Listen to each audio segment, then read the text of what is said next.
What is going on, everyone? Welcome to another very exciting episode right here on the MIgardener channel.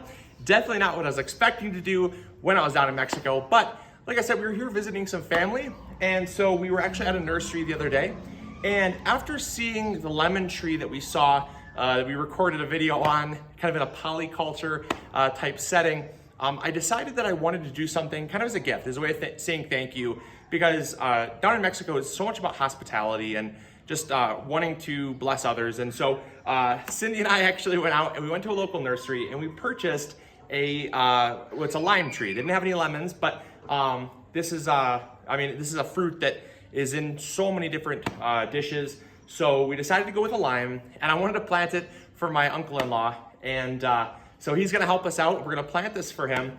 And they don't have the most ideal location. So just to know that, they don't have, it's not like the United States where there's just acres of beautiful, rich black dirt. But we did find a spot that is really good for other reasons. And I think this is gonna serve as a good example that even though, I hear a lot of times people say, I don't have a good place to start. I don't have the ideal spot. Do something, start somewhere, because there might be benefits that you have that still allow you to have a garden, still allow you to have a successful plant or two, or even a garden. And so that's what we're gonna highlight in this episode, is just to kind of give you guys some ideas to get started. And we're gonna apply some of those things that we saw in that microclimate kind of polyculture in this setting. And so with that being said, let's get this thing planted for my uncle-in-law, Santiago. All right, so I'm gonna talk about the spot first, because this is kind of gonna highlight some of the benefits to this spot. So we have here, this is a Clementine tree. So it's in the citrus family, but it's growing right next to it. So it's gonna provide really good cross-pollination, which helps with increasing fruit yields. That's one nice thing. It also is already growing and very healthy. So it does show me that this type of environment can sustain a really healthy citrus tree. And so since we're planting two trees in the same family, it's going to give us a chance. But then also we are planting next to a wall here, and this is actually going to be a benefit. A lot of people are going to be asking, well, won't this act as a heat sink and radiate that heat out during the summer? And the answer is that it won't really, because of the way that the sun sets, it actually is going to act as a slight shadow. Because the sun is directly overhead of us, as the sun moves further into the sky, it's actually going to cast a little bit of a shadow here, so that it will get daytime sun, but it's going to shade it during the heat of the day. And that's going to be really beneficial while this tree gets established. The other thing is that you'll notice is that the way that a lot of these kind of like concrete patios are built is that they're built right on top of the soil. So we have lots of soil underneath. You're not going to worry about really breaking this soil up or breaking this concrete up as much like you would if you had a house foundation, because the roots are just going to go right underneath here, which is great, just like this one is doing. And you'll see there's no fractured concrete here, despite the fact that this tree has been here for how many years, Paloma? Maybe 8. 8 years, yeah. So this is a really well-established tree with zero issues. So we're gonna put it here. And the benefit to putting it here as well is that you'll notice we've not had any rain in what's the dry season. And it's the dry season for, I guess about 2 or 3 months is really dry. And you'll see this soil is actually damp. And the reason why is because when the nights are cold like it is, it actually creates condensation. And so it's going to give natural irrigation to this tree without ever having to water. And that's one of the really nice things about kind of these microclimates, is that the coolness of this area here is going to cause that condensation, which is going to give the tree water. It's going to give, this wall here is going to give some shade. So it's going to give it a little bit of protection during the hot months. And then also it's going to be next to this other clementine, which is going to give it some cross-pollination. So it's what we're working with. It's the best of what we have. And so we're gonna get this soil worked up here. And then what we're gonna do is we're gonna grab some horse manure to kind of bring the soil level up a little bit, give it some more growing medium, and as well as some nutrients. And then we also have a little surprise that we brought back with us from the States that I think you guys are really gonna love as well, that we're gonna use to fertilize the tree. And then we're gonna get it all planted up, and I'll give you guys some tips along the way. Let's go. So right now I'm just loosening up the soil. Mexico has really good mineral-rich soil, but one of the downsides is that there's a lot of clay. And so in this area, we're not dealing with a lot of clay, but if you do have a lot of clay, the one thing you would do is break it up, because as soon as you break up that clay structure, you can then amend it with things like manure, which help to kind of break up the clay's binding ability. And so you can actually harness a lot of the really beneficial minerals found in the soil that people have been harnessing for thousands of years, and you can use it to your advantage to reduce how much you have to fertilize, and those trace minerals are what lead to really healthy, very fruitful trees. All right, so now that this is amended, it's nice and deep, we're gonna go get some horse manure. It's aged horse manure, aged for about 3 months. You don't wanna add hot, fresh horse manure or even chicken manure, because there's too much nitrogen and it can actually burn roots. So you wanna add stuff that's aged. We're gonna add that in here and then kind of incorporate it, get her planted, get her fertilized, backfilled, and off to the races.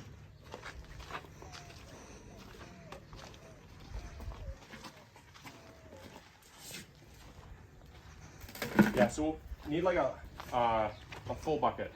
This is such a great resource, especially in this area. You know, a lot of people have animals, chickens, horses, goats, so that manure is a wonderful resource that a lot of places have.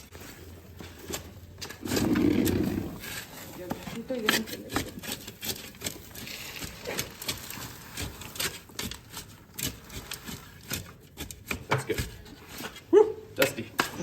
And we're just going to incorporate this in with the native soil to kind of just give it some more moisture holding capabilities, because the native soil has lots of that clay, so it's going to help the manure not dry out so much.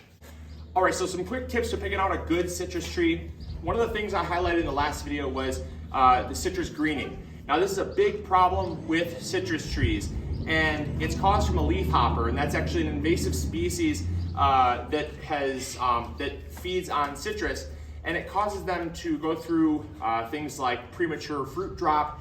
The fruit gets really dry and pithy, or the fruit doesn't even form. It's just causes infertility. But one of the most common signs of citrus greening is called chlorosis, and that's where the veins of the leaf are dark green, but the rest of the leaf is yellow. And so when you're picking out your citrus trees, you want to first look for signs of chlorosis. If they have any signs of chlorosis at all, do not buy them. Go for a tree that is nice and green. Inspect every single leaf. Also ask them if the tree is grafted or ungrafted. This is an ungrafted tree. That's also a very important thing, because a lot of grafted trees are imported. Not all of them, but in the States, most grafted trees are going to be imported. They're going to have a rootstock that is grown somewhere else, usually out of the country, unfortunately.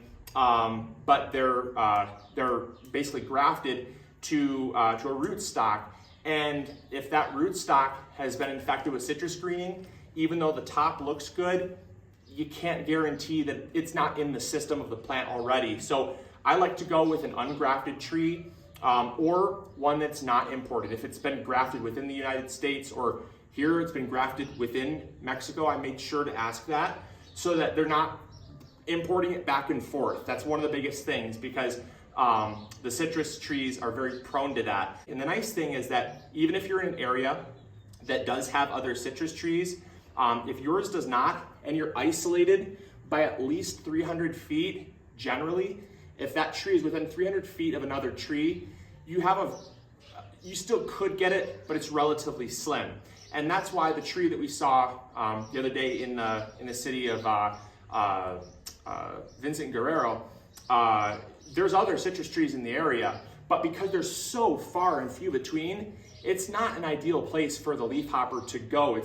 They would much rather go to a monoculture where there's 300, 500, 1,000 trees all planted in close proximity. It's just not worth it for them to go from one tree, fly, a quarter mile to another tree. It's just not worth it for them. It takes too much energy. So you're typically safe if you can kind of give them some isolation. And then the last thing with picking citrus is that if you do pick out a grafted tree, you want to make sure that you pick a tree that has a healthy top growth, what it's being selected for. If the rootstock is already growing, it's getting really tall, really lanky, that's usually the rootstock taking over, and you want to avoid those.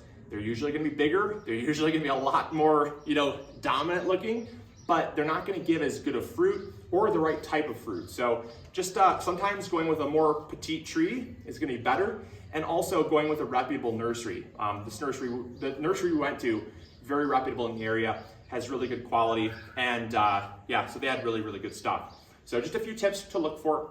Now that we have the soil all amended, we're going to prep the hole.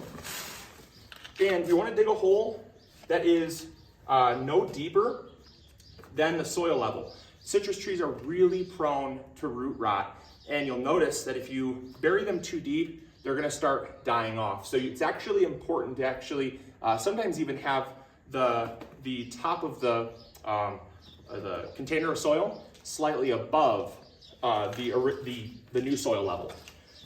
And then we're going to take some trifecta. Brought this all the way back. My father-in-law brought this back for some of his plants, and he said, "I think I have some trifecta." So we have some trifecta plus here. What a great cameo! One of our preferred fertilizers of choice. Good all-purpose fertilizer. We're gonna put 2 good handfuls of that in, work it around, and then we're going to transplant. There we go. And so then we're going to simply backfill. And you'll notice when we backfill, if you come in here close, coming real close, Cindy, you'll see that I am not, even though I'm gonna press this down a little bit, I'm not deeper than the original soil level. That way, water is going to slough away from the root base, not towards it. So it's really important to do that, even though we're in the desert. Now, the final thing is if your location does not have a wall like our location does, it is super important to provide some type of shade.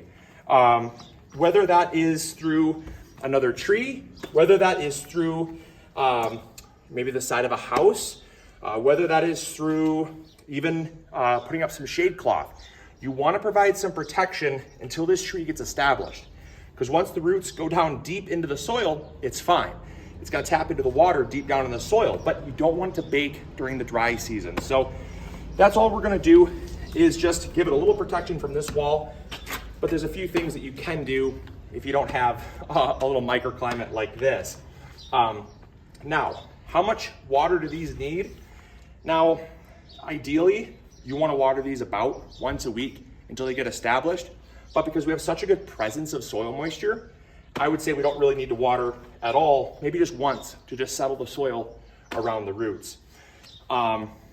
Last thing I would say would be fertilizing.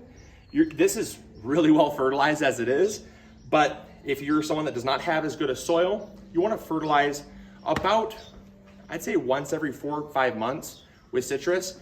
It's not quite the same as growing in Michigan because we fertilize seasonally, once in the spring, once in the fall. You don't really, in places that don't receive winter weather, it's kind of an all seasons thing. So you typically want to break it up every 4 months or so. You want to give them a little fertilizer. But that's really honestly it to growing citrus. Super easy, very simple to grow, and honestly, something that anybody in an arid environment like this can grow. If you are in a place that's more temperate, like we are in Michigan, you can plant them in pots. We have a whole container growing guide on how to grow citrus. I'd recommend checking that video out. If you're someone that lives in a hot climate like Mexico, New Mexico, Arizona, Texas, places like that, I would not recommend containers. I know that question is going to come, can I put it in containers? The answer is no. They will get too hot, too dry. You want to put them in a place where they're going to be a lot more free to roam. So, all right, Santiago, thank you so much for letting us plant this tree. And Cindy, you can translate for me, but I hope that this tree brings you lots of fruit and feeds your family, and I hope you enjoy it for many years. Thank you. Gracias.